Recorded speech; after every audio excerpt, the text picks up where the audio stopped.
오늘 하나님 말씀은 에베소서 5장 18절부터 20절입니다. 에베소서 5장 18절부터 20절. 찾았어요? 다 같이 한 음성으로 합독하겠습니다. 시작. 술에 취하지 마십시오. 거기에는 방탕이 따릅니다. 성령의 충만함을 받으십시오. 시와 찬미와 신령한 노래로 서로 화답하며 여러분의 가슴으로 주님께 노래하며 찬송하십시오. 모든 일에 언제나 우리 주 예수 그리스도의 이름으로 하나님 아버지께 감사를 드리십시오. 아멘. 자, 그 눈 떼지 말고 본문을 보세요. 우리가 성령 충만하면 시와 찬미와 신령한 노래로 서로 화답하고 우리의 가슴으로 주님께 노래하며 찬송한다. 감사함으로 찬송한다. 이런 뜻입니다. 그래서 우리가 성령 충만한 삶을 살면 찬송이 있고 감사가 있고, 그래서 항상 성령 안에서 충만한 기쁨을 누리는 삶이 된다. 성령 충만한 삶은 좋다. 그런 말입니다. 자, 화면을 보세요. 오늘 제목이 뭐예요? 성령의 인도를 받는 삶. 여기 너무 더워요. 강단에 있어서 그런가? 더운데 온도 조절 좀 잘 하세요. 온도 조절. 여기를 봐요. 여기 보고 멍 때리지 말고. 일주일에 한 번 듣는 말씀인데 이게 딴 생각하고 졸고 이러면 유익이 없어요. 이렇게 이 등받이에다가 등을 대지 말고 이렇게 떼고 딱 앉아서 하품하지 말고. 벌써부터 하품하고 난리라고. 등받이에다 등을 대지 말고 딱 떼고 좀 정좌를 하고 앉아서 집중해서 들어요. 알았죠? 오늘 여기서 1시간 말씀 못 알아듣고 가면 그냥 공치는 거야. 공치는 거라고. 매일 큐티도 안 하고 하면 뭐. 자, 설교도 시작하기 전에 잔소리해서 미안해요. 뭐, 다 위에서 하는 소리니까. 자, 오늘은 성령님에 대해서 말씀을 듣는데 아주 중요해요. 자,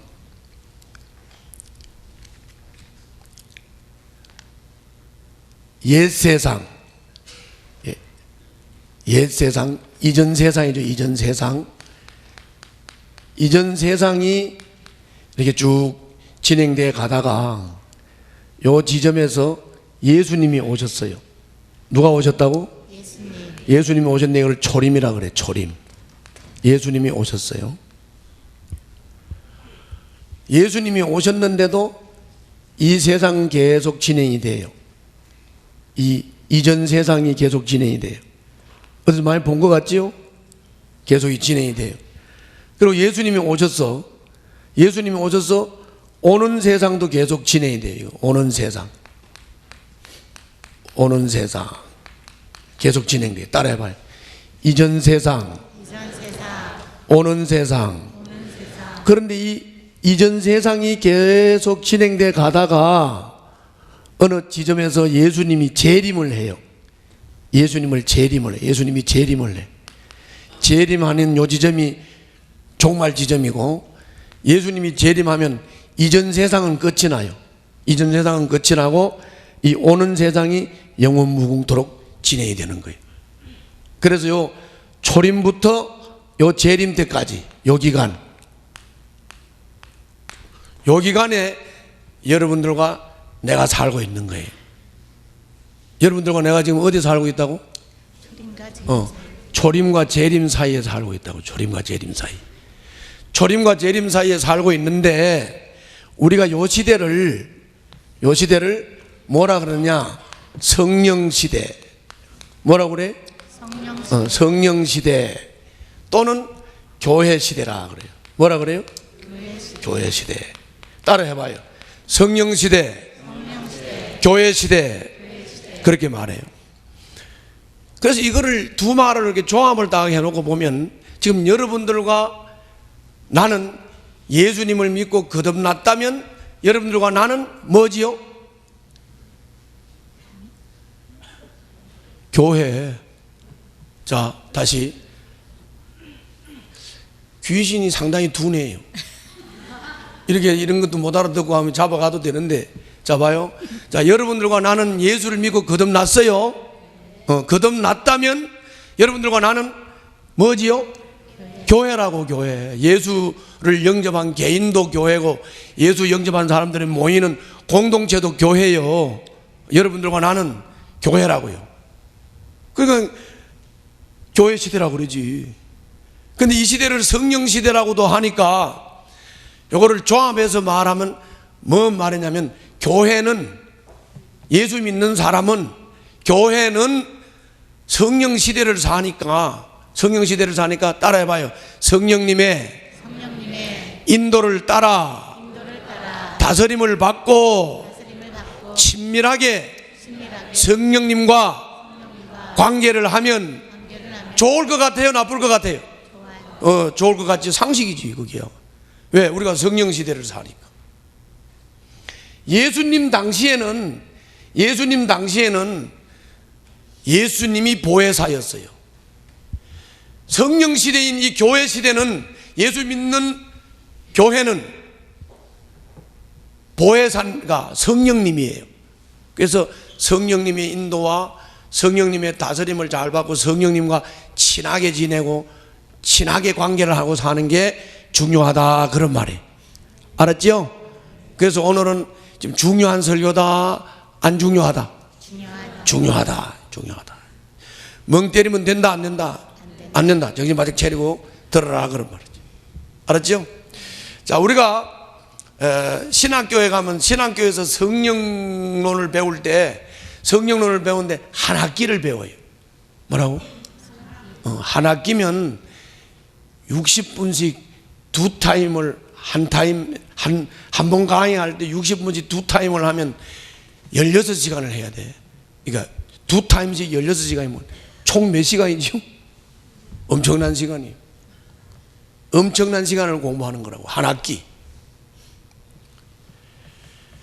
그러면 그 엄청난 시간에 공부한 성령님에 대해서 할 말이 많겠어요, 안 많겠어요?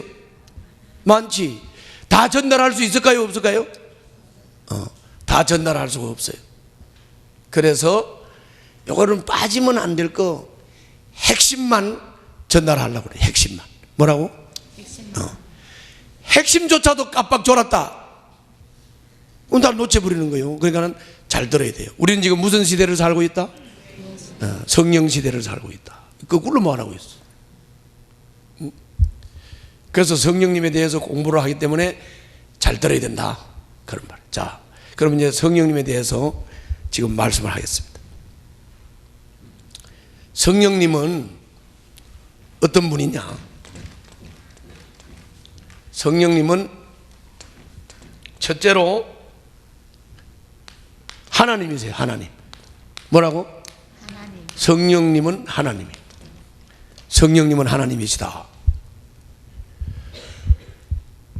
성령님은 하나님이신데, 창세기 1장 26절에 보면, 창세기 1장 26절에 보면 하나님이 이렇게 말씀했어요. 아주 독특한 표현이 나와요. 우리가 우리의 형상을 따라 우리의 모양으로 사람을 만들자 그랬어요. 하나님이 자기 표현이야. 하나님이 자기를 표현하는데, 우리가 우리의 형상을 따라 우리의 모양으로 사람을 만들자 그랬다. 그러면 하나님이 유일하신 하나님 한 분인데 왜 우리라고 했을까? 왜 복수를 썼을까? 그 말은 하나님은 세 분이라는 말이에요. 뭐라고? 하나님은 세 분이라는 말이에요. 하나님 아버지, 아들 예수님, 성령 하나님. 다시 한번 따라서 합시다. 하나님은 성령님은 하나님이시다. 성령님이 누구시라고? 하나님이세요. 성령님이 하나님. 이사야 6장을 보게 되면 이사야 6장 3절 8절 또 그리고 이사야 6장 8절부터 10절 여기 보면은 하나님에 대해서 표현을 했는데, 하나님에 대해서 뭐라고 표현을 했느냐 하면 주님 이렇게 표현했어요. 이 이사야서에 하나님을 주님이라고 표현하는 것은 이스라엘 백성들은 하나님을 존중한다는 의미에서 하나님의 이름을 이렇게 막 부르지 않았어요. 야 영철아, 영수가 이렇게 안 불렀다. 하나님을 존경하기 때문에 하나님의 이름을 직접 부르지 않고 이스라엘 백성들은 주님 이렇게 불렀다. 주님, 아도나이 이렇게 불렀다. 아도나이 이렇게 불렀다. 그게 우리나라 말로 주님 이렇게 불렀다. 이름을 직접 안 불렀어요. 주님 이렇게 불렀다. 그래서 이사야서에는 주님이라고 그렇게 표현을 했는데, 요 성경 구절이 신약으로 와가지고 신약에다가 인용 구절로 사도행전 28장에 그대로 인용을 했어요. 이사야 6장에 나온 그 성경 구절을 그대로 사도행전 28장에 인용을 했는데, 28장에 인용을 했을 때는 구약에서 주님이라고 불렀던 하나님이 사도행전 28장에 와가지고는 뭐라고 표현을 했느냐면 성령님 이렇게 표현했어요. 뭐라고? 성령님 이렇게 표현했어요. 그러면 성령님이 누구라는 거예요? 하나님이라는 거예요. 언론은 나와요. 손가락을 잘 봐요. 성령님이 누구라는 거예요? 하나님이라는 거예요. 성령님은 하나님이시다, 그런 말이에요. 그리고 두 번째로 성령님은 하나님이신데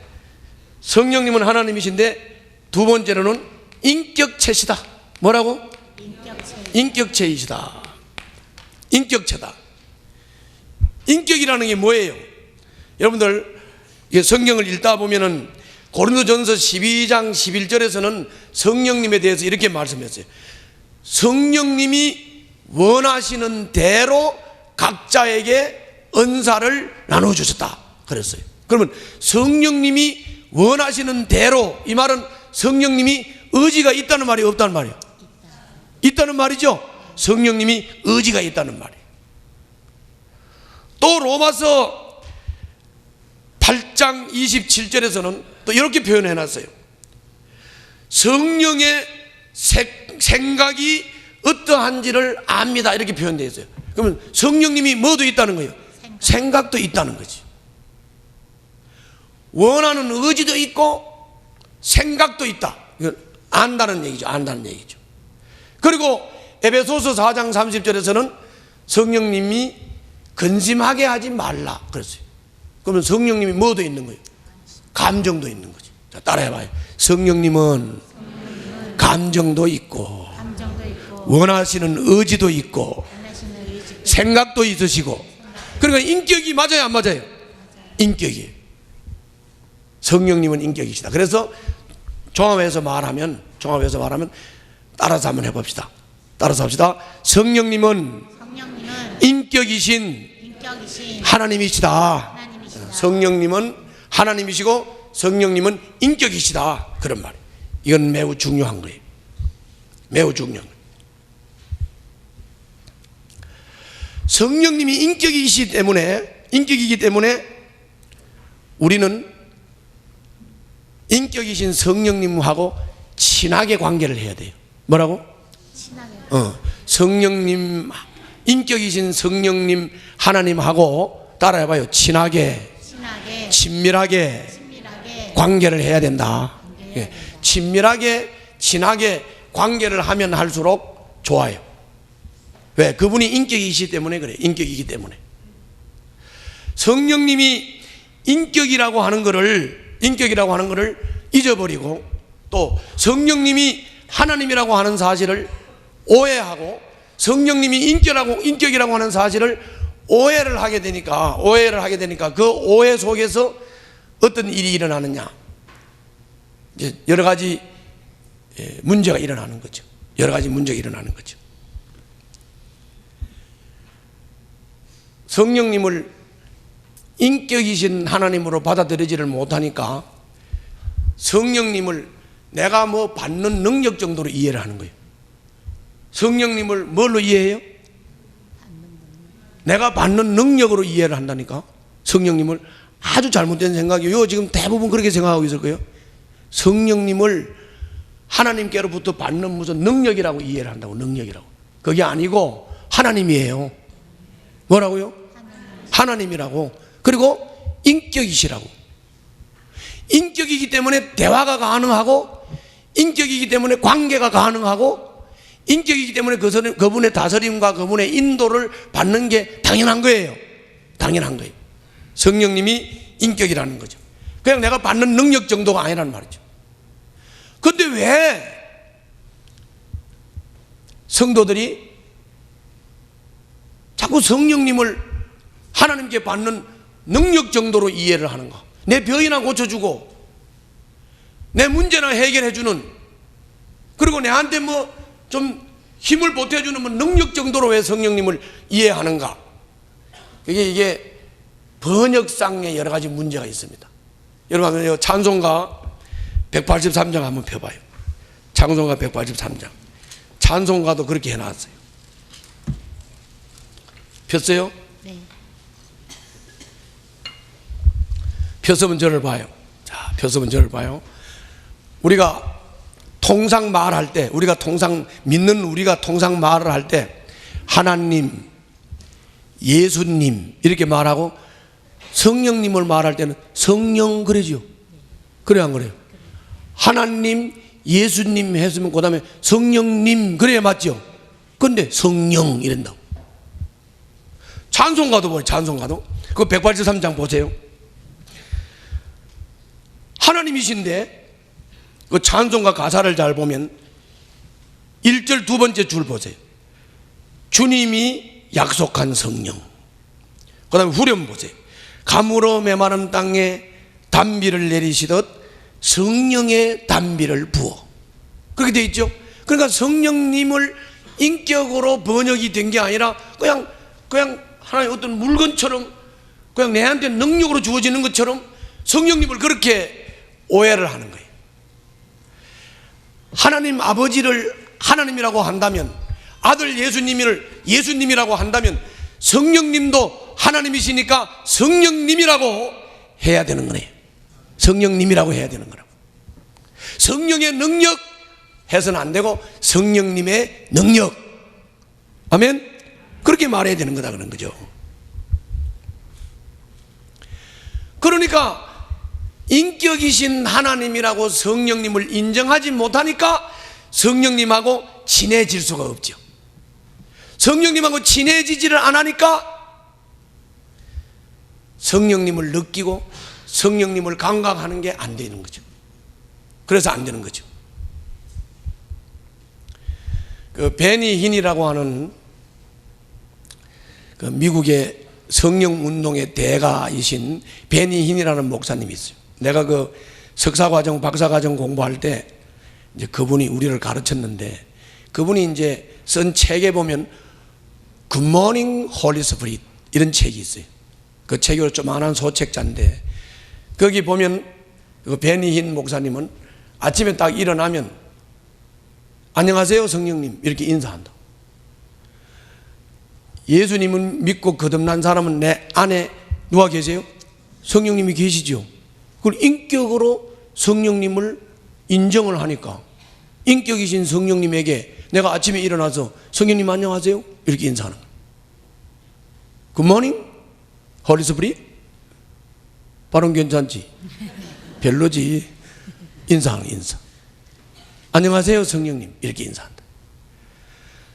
성령님은 인격이시고 하나님이시지만은 눈에 보이지 않지만 내 안에 내재하고 계시고 나와 항상 동행하고 계시는 거예요. 그 동행하시는 성령님께 우리는 인정하고 인사하고 친밀하게 관계를 해야 되는 줄로 믿습니다.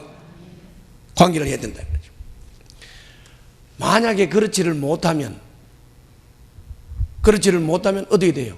성령님을 꽂아놓은 보릿자루 취급을 하는 거예요.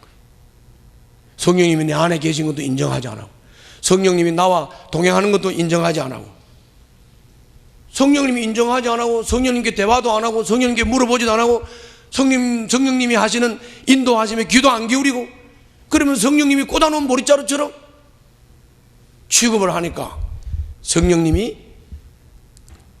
속이 상하시죠.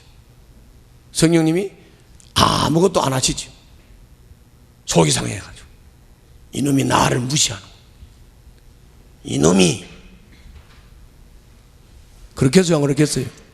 나를 인정을 안 해. 내하고는 말도 안 해. 내하고는 대화도 안 해. 아침에 일어나서 인사도 안 해. 베니히는 하는데. 그래요, 안 그래요? 그렇게 되는 거예요. 이게 성령님이 인격이시라는 것을 오해한 데서 오는 우리들의 행동이 되는 거예요. 그러므로 이 성령님을 인격이신 하나님이라고 하는 것을 오해한 데서 하나님과 친밀한 관계도 안 되고 하나님을 꽂아놓은 보릿자루처럼 취급하고 이렇게 되기 때문에 그 어떤 결과를 가져오느냐 하면은 성령님을 거스리는 결과, 또 성령님을 근심하게 하는 결과, 또 성령님을 소멸시키는 결과를 가져오는 거예요. 그럼 성령님을 거스리는 게 뭘까요? 그 얘기를 좀 할게요. 잘 봐요. 자, 성령님을 거스리는 것은 우선 인식을 해야 돼요. 인식. 자, 성령님을 인정하고 인식해야 돼요. 성령님이 어디 계시죠? 내 안에. 그리고 또 우리 가운데 계시죠? 그걸 인식하고 그걸 인정하는 거예요. 그게 안 되면 어떤 현상이 일어나느냐?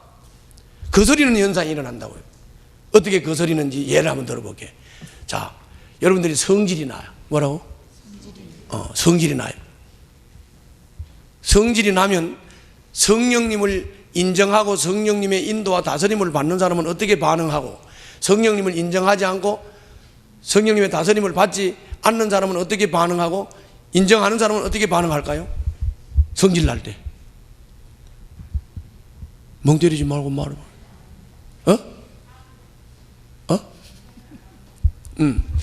성령님을 인정하지 않고 거스르는 사람은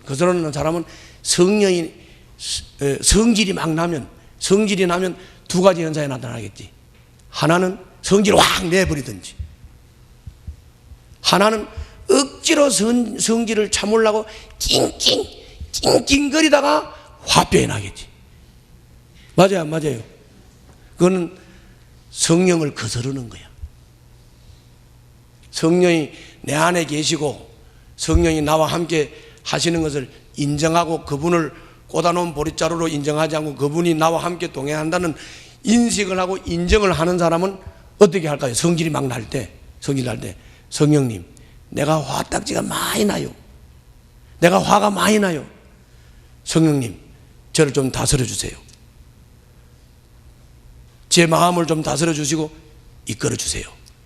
그러면 놀라울 정도로 성령님이 여러분들의 마음을 편안하게 안정을 시켜줘서 성질을 내지 않고 다스려줘요. 할렐루야. 왜? 성령님을 인정했으니까.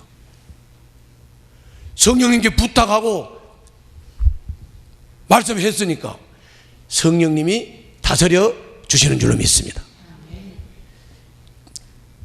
저도 총회 때 그런 경험이 있어요. 총회 때 내가 이제 학교 문제 때문에 아주 중요한 브리핑을 해야 될 상황이 됐어요. 그래서 브리핑 하러 딱 나갔어요. 나갔더니 총회장이 강단에서 뭐 하는 거예요? 나가요. 저리 가요. 내 성질에 성질이 날까요, 안 날까요? 성질이 확 치밀어 올라오죠. 치밀어 올라오죠. 그래서 내가 성령님 어떻게 할까요? 올라가서 멱살 잡을까요? 성령님 저를 좀 다스려 주십시오. 그래서 성령님이 편안하게 해줬어요. 보고하던 거 중단하고 내려갔다고. 잘 넘어갔어요. 누가 다스렸다고? 성령님이 다스렸대. 뭐 내가 막 성질 나는 거를 참으려고 억지로 낑낑거린다고? 된다 안 된다? 누구한테 맡겨야 된다? 성령님께 맡기고 성령님이 다스리도록 부탁해요. 할렐루야. 요게 거스르는 게 아니라고, 거스르는 게 아니라. 사람이 억지로 성질을 참고 억지로 성령의 열매를 맺으려고 하는 거, 이거는 지 노력으로 하는 거기 때문에 성령을 거스리는 거예요. 성령을 인정하지 않는 거라고. 알았죠? 여러분들 탱자나무 알죠? 탱자나무? 모르는가 보네. 탱자나무 알아요? 몰라요? 이 탱자나무가 오렌지 열매를 맺을 수 있을까요? 없을까요? 없어요? 확실해요? 탱자나무는 오렌지 나무 열매를 못 맺어요? 확실한가 보네. 탱자나무가 오렌지 열매를 못 맺는 것처럼 내가 성질이 날 때 성질을 다스리는 것은, 내가 노력해서 내 힘으로 성질을 다스리려고 하는 것은 바로 탱자나무가 오렌지 열매 맺는 것만큼 어려워요. 안 된다고. 알았죠? 오렌지 열매를 맺으려면 탱자나무가 접을 붙여서 탱자나무가 오렌지 나무가 돼야 오렌지 열매를 맺죠? 그래요, 안 그래요? 마찬가지로 우리가 적어도 내 성질을 다스릴 수 있는 열매를 맺으려고 하면 내 노력으로 되는 것이 아니라 내가 예수를 영접하고 거듭나서 성령님의 다스림과 인도를 받을 때 가능해지는 줄로 믿습니다. 성령을 거스리지 말고 성령님의 인도를 받으세요. 아멘? 이렇게 아멘 안 돼. 성령을 거스리지 말고 성령의 다스림을 받으라고요. 아멘? 받으라고. 성령을 근심하는 것도 얘기. 성령이 근심하는. 왜 근심하게 하느냐? 자, 이게 그릇이에요. 여기 지금 물이 잔뜩 들어있어요. 여기다가 물 말고 알코올을 넣고 싶어요. 알코올 넣고 싶으면 이거 어떻게 해야 돼? 이 물을 비워야 되겠죠? 물을 비우고 알코올을 넣어야 되겠지. 그래야 알코올이 들어갈 수 있죠. 이걸 보고 뭐라고 말하냐? 치환법칙이라고 그래요. 치환법칙.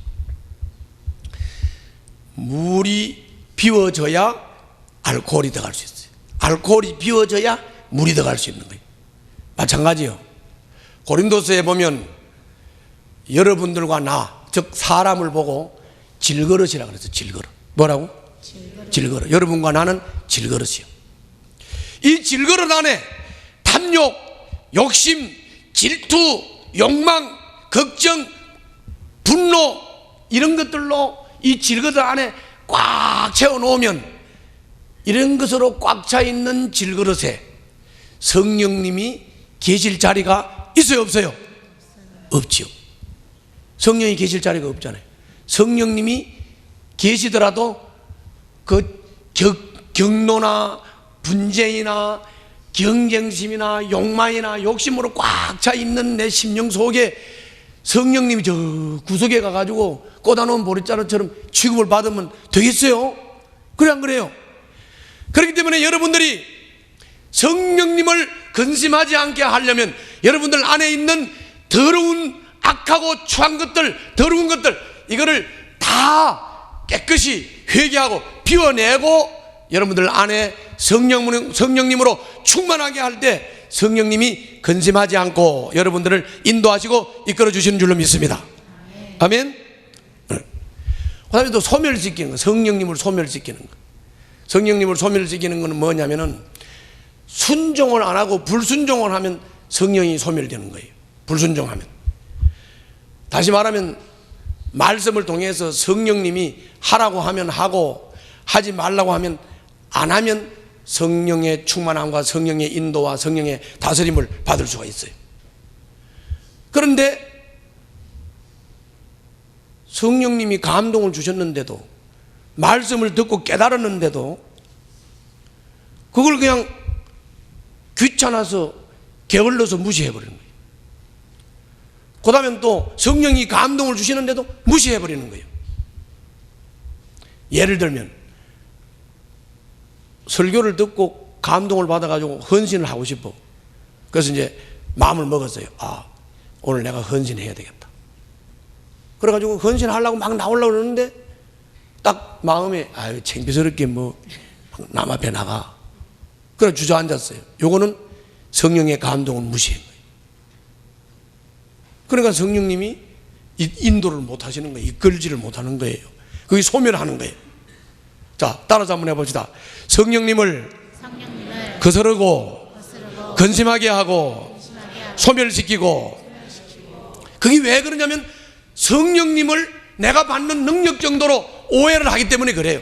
그래서 성령님은 인격이신 하나님이라는 사실을 분명히 하고, 인격이신 하나님과 내가 인격적인 관계로 친밀하게 관계를 하고 대화를 나누고 그분이 다스리고 이끄시는 대로 따라가고 순종하고 하는 인격적 관계를 성령님과 해야 되는 줄로 믿습니다. 그래야 여러분들이 성령의 인도를 받을 수 있는 거예요. 그리고 여러분들 성령님을 인격으로 인정하고 성령님과 인격적 관계를 맺으면 굉장히 좋습니다. 굉장히 좋아요. 내가 예를 한번 들어볼게요. 자, 하루 아침에 일어나가지고 이제 기도하고 집에 가서 밥 먹고 이제 출근을 하려고, 밥 먹고 출근을 하려고 딱 나오는데 우리 집사람이 나를 보고 뭐 잊어버린 거 없어? 이러더라. 그러나 잊어버린 게 없거든. 난 별로 생각도 깊지 않고 그래서 없는데 이러고 왔어요. 출근을 해가지고 이제 책상 앞에다가 앉았는데 그 컴퓨터에서 그 일정을 좀 점검하고 싶었어요. 일정을. 그래서 내가 그 감독에 성실히 반응을 하고 컴퓨터에 일정을 딱 확인했어요. 확인해 보니까 그날이 결혼기념일이에요. 성령의 감동에 철저히 순종을 했더니 결혼기념일이라는 게 딱 나왔어요. 야, 그래가지고 또 성령님이 또 아이디어를 하나 줬어요. 뭐냐면 국민카드사에다 연락해가지고 결혼 기념으로 보내는 축하 하완 그 이벤트를 딱 연락을 했어요. 그래가지고 이제 꽃다발에 딱 갔어. 나는 꽃다발만 간 줄 알았는데 그 꽃다발에 아주 귀간지러운 소리까지 딱 써가지고 국민카드사에서 우리 집사람한테 보냈어. 저녁에 퇴근을 딱 했는데 너무 좋아하는 거야. 누구에게 감동받아가지고 이렇게 됐죠? 그렇지. 성령님의 감동을 소멸하지 않고 순종하니까 이렇게 재미있는 일이 생기더라. 할렐루야. 성령의 인도를 받으면 재미있습니다. 재미있고 좋아요. 성령 충만을 하면 서로 화답하고 찬송과 기쁨으로 노래하며 서로 찬양하며 감사함으로 노래한다 그랬잖아요. 그러므로 우리는 성령님을 인격적인 하나님으로 바로 인식하고 그분을 인정하고 그분과 대화하고 그분과 친하게 지내고 그분과 친밀한 관계를 맺으면서 거스리지 말고 근심하지 말고 근심하게 하지 말고 소멸시키지 말고 그분의 인도를 민감하게 받을 때 여러분들은 성령 안에서 참으로 기쁘고 행복한 삶을 누리게 될 줄 믿습니다.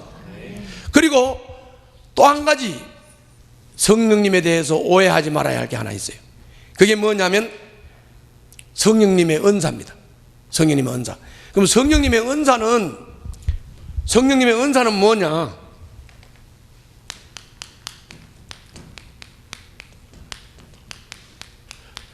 이것도 자꾸 우리가 오해를 하거든요. 성령님의 은사도 이거를 오해를 자꾸 하는데, 이 성령님의 은사는 이게 뭐냐면 여러분들과 내가 다 예수님을 영접했잖아요.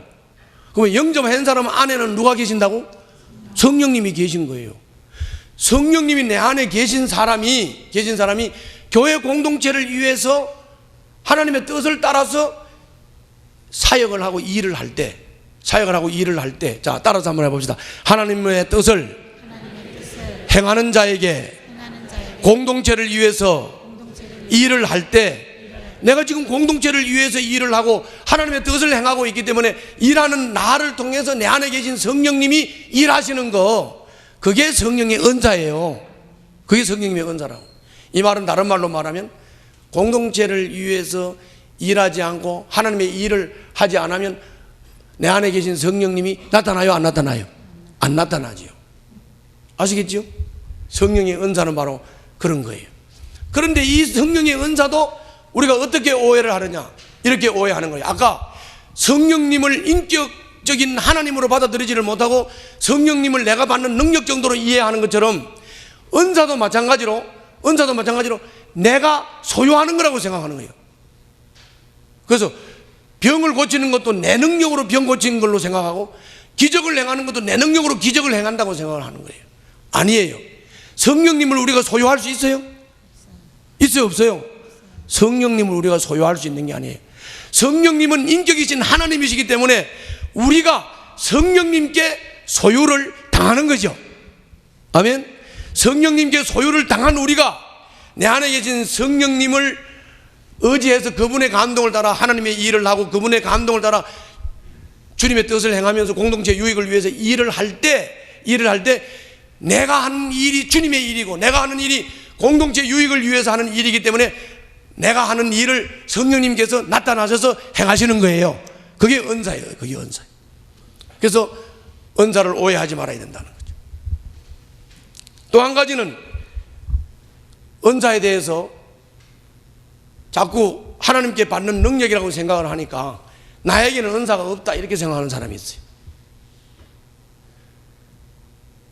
예수님을 믿는 사람은 누구에게나 성령님이 계셔요, 안 계셔요? 다 계시기 때문에 내게는 은사가 없다 이런 말 하면 안 되죠. 누구나 예수 믿고 거듭난 사람은 하나님의 일을 하고 공동체를 위해서 섬길 때 성령님이 나타나는 줄로 믿습니다. 그러므로 내게는 은사가 없다 이렇게 말하면 안 되는 거죠. 오해예요. 오해에서 나오는 거예요. 그 다음에 또 이렇게 말하는 사람이 있어요. 나는 은사가 없어요. 그리고 나는 잘하는 것도 없어요. 그러면서 이제 이렇게 성경 공부할 때 내가 물어보죠. 뭐라고 물어보냐면 은사가 뭐냐 이렇게 물어보면 대부분이 나는 없다고 그래요. 없다고 하는 사람이 있어요. 이게 바로 다 오해에서부터 나오는 거예요. 또 어떤 사람은 나는 아무것도 잘하는 게 없으니까 나는 은사가 있을 리가 없다 이렇게 말하는 사람이 있어요. 그런데 은사는 무에서부터 생기는 게 아니고 오늘날 갑자기 은사가 생기는 게 아니고 자, 은사는 자기 재능을 통해서 은사가 주어지는 거예요. 그래서 무에서 은사가 주어지는 게 아니고 자기 재능을 통해서 은사가 주어지는 것이기 때문에 누구나 예수 믿는 사람은 은사가 나타나고 또 재능을 통해서 은사가 나타나도록 되어 있는 거기 때문에 그런 오해를 하면 안 된다는 거죠. 또 한 가지는 나는 전도의 은사가 없기 때문에 나는 전도 안 해도 돼. 나는 전도의 은사가 없기 때문에 전도에 대해서는 책임이 없어. 이것도 틀린 거예요. 이 은사라고 하는 것은 내 소유물이 아니고 내 안에 계신 성령님이 나타나시는 거니까 내가 하나님의 일을 할 때 나타나는 것이기 때문에 내가 은사가 있든 없든 하나님의 일이면 또 공동체 유익을 위해서 나타나는 일이면 해야 되는 줄로 믿습니다. 할 때 성령님이 나타나셔서 주님의 일을 이루시고 결론을 내게 하시는 것이죠. 그리고 또 은사는 내 노력과는 아무 상관이 없다 이렇게 생각하는 사람이 있어요. 그게 아니고 은사는 내 재능이 은사로 발전이 되고 이 은사를 내가 노력하고 개발을 하면 은사는 점점 더 역사해서 은사가 발전되고 개발되는 줄로 믿습니다. 그래서 이걸 여러분들이 오해하지 않도록 해야 된다 그런 말. 따라서 한번 해봅시다. 자, 따라서 합시다. 성령님의 은사는 소유하는 게 아니고 내 안에 계신 성령님이 나를 통해서 하나님의 일을 할 때 뭐 하는 거다? 나타나는 거다. 나타나는 거다. 누구에게나 있고 무에서가 아니라 재능에서부터 시작하고 내가 개발하고 발전시키면 얼마든지 은사는 개발되고 발전된다고 하는 것을 여러분들이 꼭 기억을 하시고 이거는 내가 은사가 있든 없든 하나님의 일을 행할 때 나를 통해서 하나님의 역사가 나타난다는 것을 기억하고 여러분들이 공동체 안에서 하나님의 일을 충성스럽게 감당함으로 은사를 나타내는 통로가 되시기를 주님 이름으로 축원합니다. 그래서 이게 이제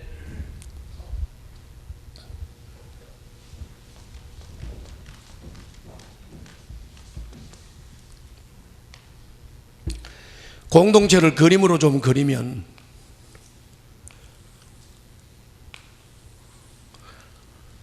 이렇게 네 가지 원으로 그릴 수 있어요. 여기가 이제 최외선이고, 여기가 외선이고, 여기가 내선이고, 여기가 이제 최내선이에요. 그러면 여기 최외선은 공동체로 말하면 저 바깥에서 그저 지가 주일도 지키고 싶은 띠끔띠끔 와서 주일도 지키고, 나오기 싫으면 안 나오고, 뭐 교회도 와서 뭐 하고 싶으면 하고 하기 싫으면 안 하고 하는 이 외곽에서 먼 발치에서 그냥 왔다 갔다 하는 신앙 공동체를 최외선이라고 그래요.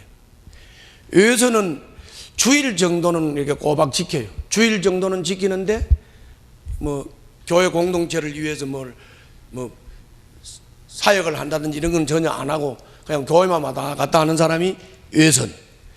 내선은 좀 이제 공동체 안에서 활동을 하고 사역을 하고, 최내선은 아주 집중적으로 사역을 하는 사람을 이렇게 구분을 하는데 여러분들이 성령의 은사를 나타내는 통로, 그리고 교회 공동체를 좋은 영향을 미쳐서 교회 공동체를 위해서 유익을 줄 수 있는 통로나 도구가 되려고 하면 적어도 이 공동체 안에 깊숙이 들어와서 공동체 안에서 핵심적으로 사역을 하고 부딪히고 관계를 하고 일을 할 때, 그때 여러분들을 통해서 여러분들이 통로가 돼서 은사가 나타나고 역사가 일어나고 결실을 맺고 열매를 맺게 되는 줄로 믿습니다. 그러므로 여러분들이 자꾸 저 외곽에서 불평이나 하고 이렇게 댕기면서 그냥 취미 삼아 신앙생활을 하게 되면 여러분들에게 유익이 안 돼요. 그러니까 최외선이나 외선에서 왔다 갔다 신앙생활을 하지 말고 내선 최대선으로 깊이 들어와서 사역을 하세요. 아멘. 그래야 열매를 맺는 거예요. 그래야 자기가 통로가 되는 거예요. 노래는 많이 부르잖아요. 내가 사랑의 통로라는 둥, 뭐 내가 구원의 통로라는 둥, 뭐 통로 노래는 많이 하고 도구가 된다는 노래는 많이 하는데, 내가 사역을 해야 내가 통로가 되어서 나를 통해서 성령님이 나타나시지. 아멘? 이걸 여러분들이 잘 이해를 하죠. 그래서 여러분들은 인격이신 하나님 그 성령님의 인도를 잘 받고 그분과 인격적으로 친하게 관계를 맺고 그분에게 순종함으로 말미암아 성령의 인도를 통해서 풍성한 삶을 살 수 있는 여러분들이 되시기를 주님 이름으로 축원합니다. 그리고 이 성령의 은사는 고린도전서 12장 7절에 보게 되면 공동체 유익을 위해서 은사가 나타나는 거기 때문에 공동체를 위해서 헌신된 사람에게 성령이 나타나는 거예요. 성령이 나타나고 은사가 나타나는 거예요. 그리고 로마서 12장 3절에서는 이 성령의 은사를 분수에 맞게 믿음의 분량을 따라 써라 그랬습니다. 그래서 그 교회 공동체 안에서 우리가 사역을 할 때 자기 믿음의 분량을 벗어나서 자꾸 남의 일 간섭하고 자기가 알지도 못하는 것을 상상해서 자꾸 이렇게 말을 많이 하고 복잡하게 만들지 말고 자기에게 주어진 역할과 책임을 따라 충성스럽게 자기 위치를 잘 지켜서 믿음의 분량만큼 자기에게 주어진 은사를 따라 사역을 감당할 때 이 공동체에 유익을 주고 공동체를 통해서 하나님의 영광이 나타나고 열매와 결실을 맺게 될 줄 믿습니다. 기도하겠습니다.